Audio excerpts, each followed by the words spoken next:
Despite months of our repeated requests, the state is still refusing to reveal the exact number of COVID-19 cases reported in Florida daycare centers. This is part of our effort to fight for transparency, your right to know as a parent, as we're all working to rebound during the pandemic. 4 in Your Corner investigator Katie Legrone shows you what she's found out.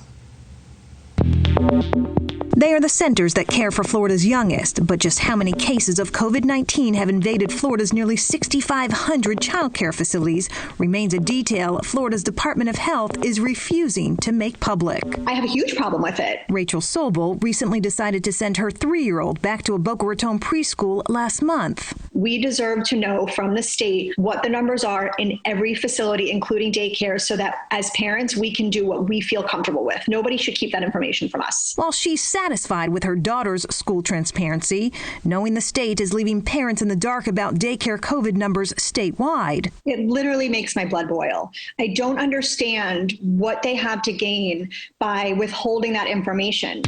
For months, we've asked. Several media organizations, including our own, even retained attorneys to cut through what has become a pandemic pattern of state secrecy. In August, Florida's health department published this report showing at the time more than 1,600 cases were linked to daycare centers, the majority staff.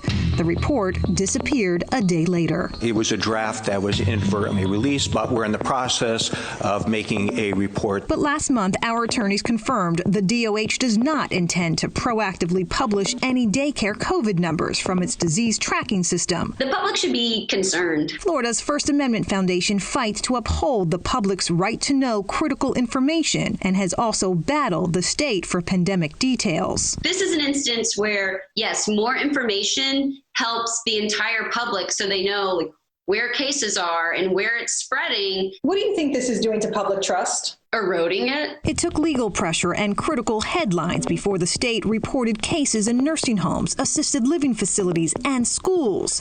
But how the virus is impacting Florida daycare centers remains unknown.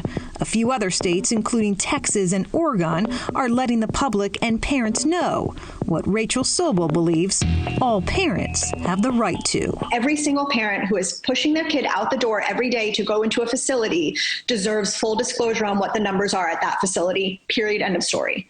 The state is releasing COVID-19 data involving young children. As of Wednesday, nearly 19,000 children 4 and under have tested positive for the virus, with a more than 30% increase from last month. Katie Legrone, Fox 4, in your corner.